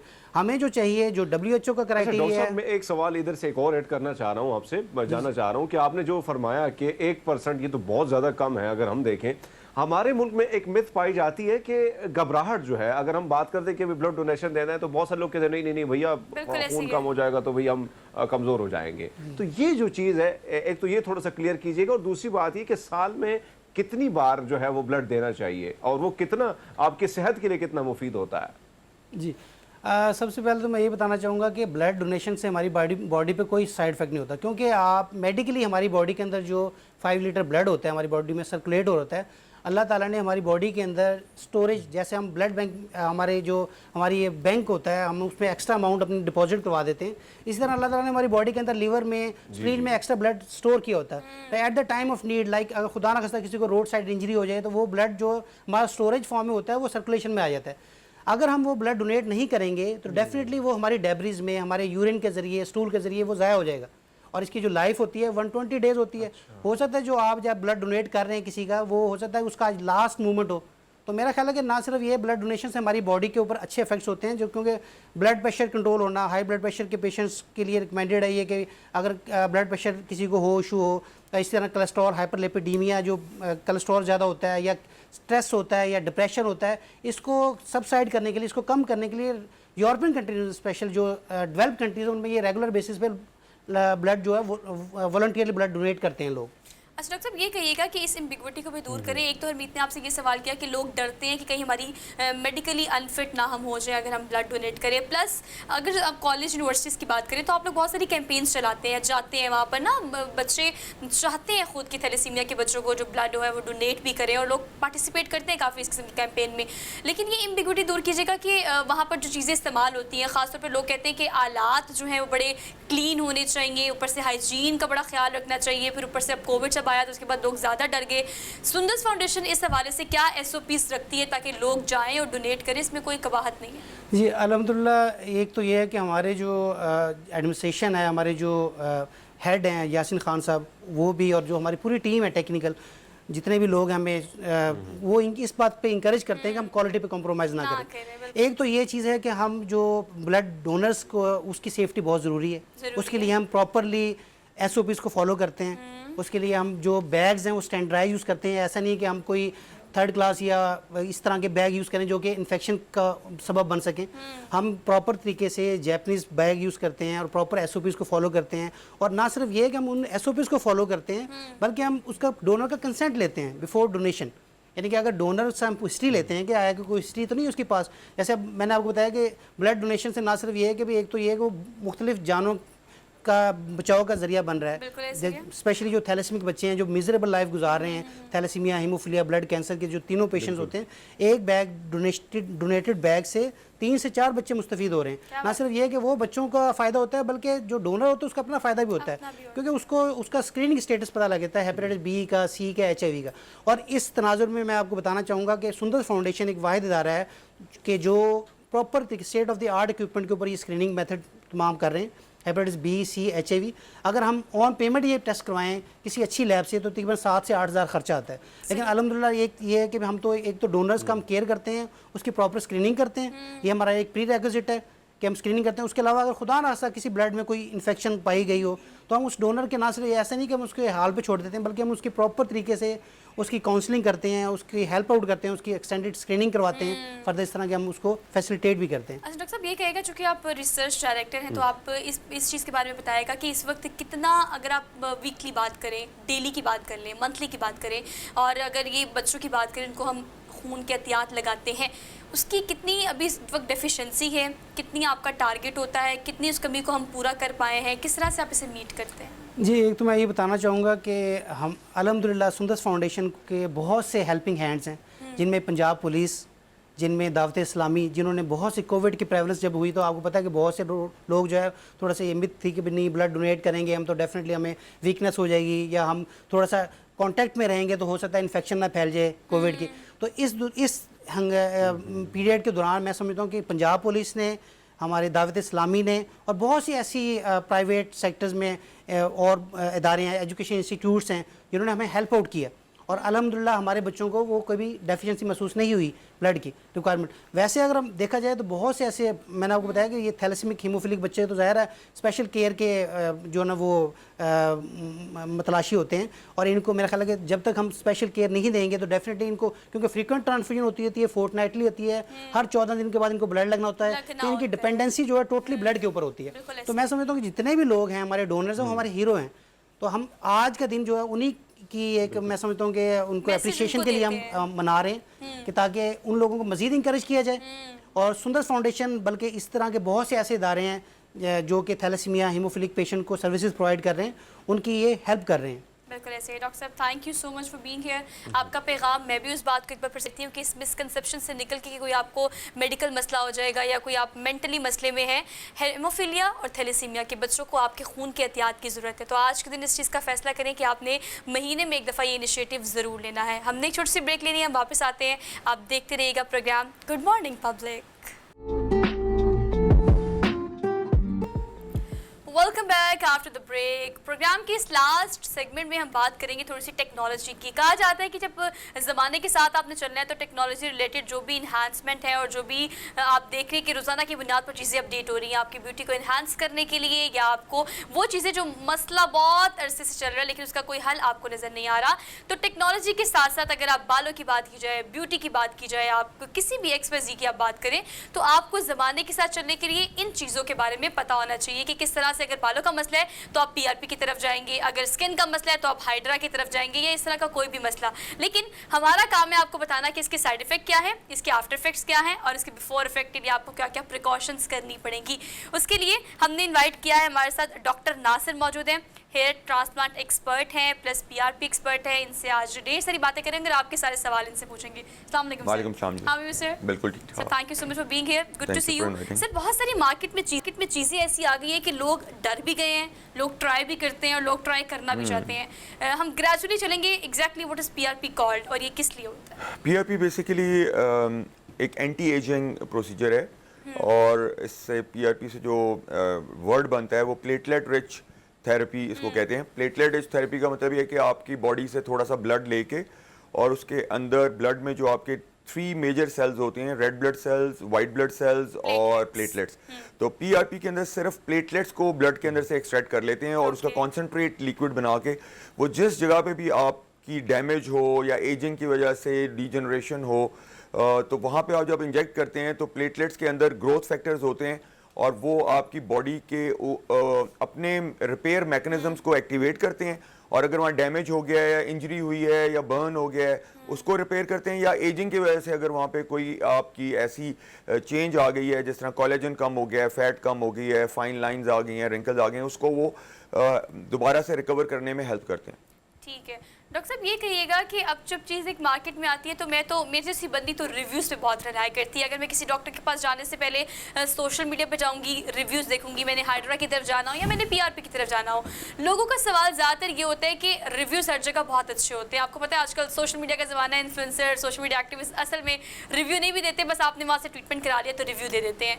मशीन्स जो हैं वो बहुत सारी जगहों पे ऐसी ही पड़ी होती हैं। बड़े सारे सैलून्स ने PRP का काम शुरू किया हुआ है। लोग इसलिए डरे हुए हैं क्योंकि आप बगैर इंटरनेशनल SOPs के काम शुरू कर देते हैं। इस हवाले से आप क्या कहते हैं, लोगों को कैसे इस चीज़ को जज करना चाहिए, आइडेंटिफाई कैसे करें कहाँ से असर हो रहा है? इसमें सबसे इम्पोर्टेंट चीज़ ये है कि आप जब भी कोई ऐसा प्रोसीजर जो मेडिकल से रिलेटेड है या सर्जिकल से रिलेटेड है तो उसके अंदर आपको जो करने वाले की क्रेडेंशियल्स हैं, क्वालिफिकेशंस हैं, ट्रेनिंग्स हैं, उसकी अप्रूवल्स हैं, एक्रेडिशंस हैं, क्लिनिक की भी, सर्जन की भी, डॉक्टर की भी, उस सेटअप की, उस सेंटर की, वो बहुत ज़रूरी हैं। तो होमवर्क करना बहुत ज़रूरी है और आप को अपना होमवर्क और जाके आप you can ask questions from the clinic और आप फिर उसकी सिंपल जो जिस तरह आपने बात की रिव्यूज़ की, फेसबुक पे रिव्यूज़ हैं या गूगल पे रिव्यूज़ हैं, ये एक मैनिपुलेटिव मीडिया शुरू हो गया। These are not authentic और credible, क्योंकि कोई भी जाके वहाँ पे आप social media companies, digital marketing companies के थ्रू जाके आप रिव्यूज को मैनिपुलेट कर सकते हैं, आप फेक रिव्यूज डलवा सकते हैं, आप हायर कर सकते हैं बंदे और वहाँ पे रिव्यूज लिखते जाएं। तो डेफिनेटली ये माइंड में रखने की बहुत ज़रूरत है कि ये रिव्यूज की वेटेज है ज़रूर, मतलब नॉट के ऑल सारे फेक रिव्यूज होंगे, बट 50% तक रिव्यूज जो हैं वो मैनिपुलेटिव रिव्यूज हो सकते हैं और वो उनकी क्रेडिबिलिटी को मतलब आप डाउट से देख सकते हैं। लेकिन क्रेडेंशियल्स, क्वालिफिकेशन और वो सबसे ज़्यादा जरूरी है। डॉक्टर नासिर, अगर हम देखें बहुत सारे लोग जो हैं बेचारे जो देखते हैं, क्योंकि जाहिर बात है कि बहुत सारे नौजवान हम देखते हैं, ख़वातीन देखते हैं, अब ख़वातीन के बाल भी गिरना शुरू या झड़ना शुरू हो जाते हैं, लेकिन ऐसे में PRP कितनी मुफीद साबित होती है उन लोगों के लिए जिनके बाल झड़ते हैं, और PRP के पहले सेशन या PRP कितनी मुफीद उनके लिए साबित होती है अगर वो इस किस्म की सेशन में चले जाते हैं और करा देते हैं PRP? जी, पीआरपी बेसिकली बहुत एक हमारे सोसाइटी में एक, जिसे आप कहते हैं ना कि हर्ड मेंटेलिटी है। आप एक चीज को सुनते हैं और उसके पीछे लग जाते हैं, फिर एक को देख के दूसरा, दूसरे को देख के 100-200 भेड़ चाल जिसको हम कहते हैं। तो इसमें पीआरपी में एक बहुत बड़ा इस वक्त प्रॉब्लम आया हुआ है कि हर बंदा बस बाल गिर रहे हैं तो मैं पीआरपी करा लूं, which is very very dangerous. क्योंकि बाल गिरने के रीजंस हैं, और स्पेशली फीमेल्स में तो बाल गिरने के बहुत एस्टेब्लिश्ड रीजंस हैं जो कि एक सर्टेन टाइम फ्रेम के अंदर अंदर क्योरेबल भी हैं, ट्रीटेबल भी हैं। तो ब्लाइंडली कोई भी आपको बालों का मसला हुआ पीआरपी करा लें, एक बड़ा ही मैं कहूंगा कि बड़ा इग्नोरेंट किस्म का ये बिहेवियर है पेशेंट्स के पार्ट के ऊपर भी, कि आपको पहले मेडिकल एडवाइस सीख करनी चाहिए, आपको अपनी इन्वेस्टिगेशंस करानी चाहिए और डायग्नोसिस एस्टैब्लिश करना चाहिए कि आपके बाल गिर क्यों रहे हैं। PRP is the last stage या मिडिल स्टेज थेरेपी है, जब आप बेसिक्स ऑफ हेयर लॉस को एड्रेस कर चुके हों, कॉज को आइडेंटिफाई कर चुके हों, और जो भी मेडिकली या विटामिन्स या न्यूट्रिशनल इश्यूज हैं या हार्मोनल इश्यूज हैं उनको ट्रीट कर चुके हों और करेक्ट कर चुके हों, then to speed up the recovery then you should go for PRP. PRP is not a miracle cure. PRP basically body के अपने हीलिंग एंड रिपेयर मैकेनिज्म्स को बूस्ट करता है, यानी कि आपकी बॉडी में ऑलरेडी वो मैकेनिज्म्स एग्जिस्ट कर रहे हैं, बट आप उसे टारगेट करके किसी बॉडी के स्पेसिफिक एरिया पे जहां पे आपको उनकी ज्यादा जरूरत है, आप वहां पे उसको सिग्नल देते हैं कि मुझे यहां पे डैमेज हो गया है, यहाँ पे रिपेयर मुझे चाहिए, या यहाँ पे मुझे एंटी एजिंग इफेक्ट चाहिए, तो वो आप बॉडी के ब्लड से वो रिपेयर मैकेनिज्म्स के जो इंग्रेडिएंट्स हैं वो एक्सट्रैक्ट करके और उनका कॉन्सेंट्रेट बना के, और वो आप ऐसी जगह पे लगाते हैं जहाँ पे आपको उसका रिजल्ट चाहिए होता है, रिपेयर का या एंटी एजिंग इफेक्ट का। लेकिन अल्टीमेटली अगर वहाँ पे कोई डैमेज हुई है या कोई आपका वहाँ पे प्री मैच्योर जिसे हम एजिंग कहते हैं, प्री मैच्योर एजिंग का इफेक्ट हुआ है, तो उसका डेफिनेटली कोई कॉज था, और वो कॉज आइदर कोई हार्मोनल इम्बैलेंस हो सकता है, कोई अनहेल्दी लाइफस्टाइल हो सकता है, स्ट्रेस हो सकता है, deficiency of micronutrients, deficiency of minerals, deficiency of vitamins, ये हो सकता है। तो ये सारी चीज़ें आइडेंटिफाई होना बहुत ज़रूरी है। इसके ब्लड टेस्ट होते हैं। फीमेल्स में सबसे बड़ा प्रॉब्लम आजकल जो है, बल्कि एक किस्म का आप कह लें कि एपिडेमिक है, वो ये कि आयरन डेफिशिएंसी अनडायग्नोज जाती है, जिसको लोग गलत चेक करते हैं हीमोग्लोबिन करके या ब्लड का आयरन लेवल चेक करके। उसमें जो बेसिक फंडामेंटल टेस्ट है वो सीरम फेरेटिन का है। तो इमीडिएटली अगर फीमेल्स में हेयर लॉस एक नॉर्मल क्वांटिटी से ज़्यादा हो रहा है तो they should immediately get their serum ferritin levels check before anything, before even going to the doctor. वो आप खुद किसी भी अच्छी लैब पे जो जिसकी क्रेडिबिलिटी हो, ऐसी लैब, तो उसमें आप जाके अपने ब्लड दें और वहां पे अपना उन्हें कहें मुझे सीरम फेरेटिन लेवल चाहिए। सीरम फेरेटिन लेवल्स की रिपोर्ट इंटरप्रिटेशन के अंदर भी बहुत एरर्स हैं पेशेंट्स के पॉइंट ऑफ व्यू से भी, और डॉक्टर्स भी कई उसको गलत रीड करते हैं कि लैब की रेफरेंस रेंज दी होती है, which is not the healthy range. वो एक रेफरेंस रेंज है कि उनके पास जितने हजारों लाखों टेस्ट हुए हैं उसमें मिनिमम क्या आया है, मैक्सिमम क्या है, that is not optimal healthy range.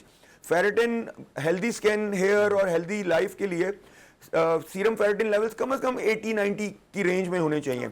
और आजकल सीरम फेरेटिन जिन लोगों में या स्पेशली फीमेल्स में हेयर लॉस हो रहा होता है, तो हमने एक स्टडी की थी, उसमें नॉर्मली वो बिलो 50 होते हैं। तो उसका जो वाहिद हल है वो तो न्यूट्रिशनल या आपकी डाइट के अंदर आयरन इंटेक बढ़ाना तो है ही है, लेकिन वंस यू गो बिलो 60-50 वो फिर आप डाइट से करेक्ट नहीं कर सकते। उसमें जो वाहिद सोल्यूशन है वो है IV drips of iron under supervision of doctor. जिस तरह लेडीज को प्रेगनेंसी में भी लगती हैं, वो पोस्ट प्रेगनेंसी भी लगती हैं, प्री प्रेगनेंसी भी लगती हैं, तो वो आयरन को बूस्ट करना या उसके ब्लड में लेवल्स को एनहेंस करना, एक जब वो मिनिमम लेवल से ड्रॉप कर जाएं तो उनको ओरली बड़ा मुश्किल है। तो IV आयरन जो आप बातें कर रहे हैं ना, ये सारी टेक्निकलिटीज हैं, और ये लोगों को बताने का मकसद ये नहीं है कि ये सारी वो चीज़ें जो आपने कभी सुनी नहीं है, आपको कभी इसका एक्सपीरियंस नहीं है। उम्र के साथ साथ और टेक्नोलॉजी जो कि हर रोज़ अपडेट हो रही है, तो ये चीज़ें आपकी अवेयरनेस में होनी चाहिए कि अगर आपको ज़रूरत पड़ती है तो आपने किस तरफ जाना है, कहाँ से कंसल्टेशन करनी है और आपने किस प्रोसीजर की तरफ जाना है। डॉक्टर साहब थोड़ा सा ऑप्टिमिस्ट हो जाते हैं, प्रोडक्टिविटी की बात कर लेते हैं। PRP करवाने के बाद अगर आप हेयर फॉल की बात करें तो कितना फ़र्क पड़ता है, कितने टेन्योर में पड़ता है और ये प्रोसीजर किस तरह से वर्क करता है? देखिए, जिस तरह अभी हमने बात की उसको समराइज करें कि अगर आपके सारे विटामिन लेवल्स करेक्ट हो गए हैं, आपकी mineral deficiencies, iron, vitamin D, vitamin B12 सब ठीक है, then you can expect good benefits from PRP। और वो डिपेंड करता है कि पेशेंट टू पेशेंट को इसकी सेट प्रोटोकॉल नहीं है। PRP can be repeated every month, every 3 months, every 6 months। तो इट्स नॉट, पहली तो चीज़ है कि it's not a one session therapy, you need multiple sessions depending on your condition of hair loss. आपको कब से हेयर लॉस हो रहा है, कितना एग्रेसिव, कितना सीरियस हेयर लॉस है, कितना हेयर लॉस हो चुका है, कितना एरिया थिन हो चुका है, तो ये सारा आपको एक असेसमेंट चाहिए। और वो एक अच्छा medical expert, doctor, dermatologist, hair expert, कोई भी जो भी इन चीज़ों को ट्रीट कर रहा है या एक्सपीरियंस्ड है उसके अंदर, वो एक प्लान आपको बना के देता है कि आपको कितने पीआरपीज कराने हैं, कितने इंटरवल से कराने हैं और कब तक कराने हैं। और फिर उसमें बूस्टर डोजेस भी चाहिए होती हैं, लाइक ट्वाइस अ ईयर या once a year, depending on कि आपको हेयर लॉस में कितना इंपैक्ट आया है। बट 3 to 4 मंथ्स मिनिमम चाहिए होते हैं पीआरपी के बाद जो है उसके बेनिफिट्स को देखने के लिए। ठीक है डॉक्टर साहब, ये कहिएगा कि लोग जो हैं आप उन्हें क्या सजेस्ट करते हैं कि किस किस्म के या किस नौयत के हेयर फॉल के बाद आपको पीआरपी की तरफ जाना चाहिए? ये तो आपने कह दिया कि सारे टेस्ट क्लियर होंगे then you should go for PRP, मतलब आप लोग पीआरपी करा लेते हैं लेकिन ये सारी चीज़ें क्लियर नहीं होती तो फिर उसका उस तरह से रिजल्ट नहीं आता, तो हमारी एक मिसकंसेप्शन डेवलप हो जाती है कि नहीं पीआरपी ठीक नहीं है। तो कब आपको लगता है कि इस तरफ जाना चाहिए, और जो आपके पास केसेस आते हैं उसमें किस नौयत के किस तरह के ज़्यादा केसेस होते देखिए हैं? पीआरपी, पहले तो मेल फीमेल हेयर लॉस फर्क है। पीआरपी का जो फीमेल्स में इफेक्ट है वो तो फुल हेड के ऊपर उसके बेनिफिट्स आते हैं, प्रोवाइडेड हमने उसके अंडरलाइन कॉजेज को ट्रीट कर लिया। बट मेल्स के अंदर पीआरपी का फ्रंट एंड टॉप पे बहुत अच्छा इफेक्ट नहीं है। It is only for back crown area जिसे हम कहते हैं, जो आपके सर के गर्दन के ऊपर वाला हिस्से पे बालों की अगर थिनिंग हो रही है क्राउन में, तो क्राउन में पीआरपी कुछ हद तक आपके हेयर लॉस को कंटेन कर देता है और कुछ थोड़ी बहुत रिकवरी भी होती है, क्योंकि मेल्स के अंदर बेसिकली जो हेयर लॉस का सबसे कॉमन कॉज है वो है जेनेटिक हेयर लॉस, जिसे हम मेल पैटर्न बॉल्डनेस कहते हैं, जो आपके खानदान में चलता है। तो उसका बेसिकली कोई भी ट्रीटमेंट आप कह लें ब्रेक थ्रू ट्रीटमेंट अवेलेबल नहीं है। जो भी थेरेपीज अवेलेबल हैं, ओरल मेडिसिन हैं, लगाने वाले लोशंस हैं, पीआरपी है, ये सारे एक लिमिटेड बेनिफिट है। कुछ भी नहीं हो सकता, you have to wait, you have to like आपको ना पड़ेगा किसी भी ट्रीटमेंट जाने से पहले। डॉक्टर साहब बहुत शुक्रिया आपके आने का, और आपने मैक्सिमम चीज़ों को कवर किया है और हमने जो भी टॉपिक्स लिए, जो भी रनडाउन आपसे शेयर किया, अगर इसके अलावा कोई टॉपिक या कोई सेगमेंट मिस हो गया हो तो आप जाके सोशल मीडिया पे देख सकते हैं। अदरवाइज अगर आप चाहते हैं कोई चीज़ ऐड की जाए प्रोग्राम में, वो भी कॉमेंट सेक्शन में आप हमें ज़रूर बताइएगा। आज के प्रोग्राम से इतना ही, हमें दीजिए इजाज़त। इंशाल्लाह आपसे मुलाकात होगी कल। अपना बहुत सारा ख्याल रखिएगा, खुश रहिएगा और खुश रहने दीजिएगा। अल्लाह हाफिज़।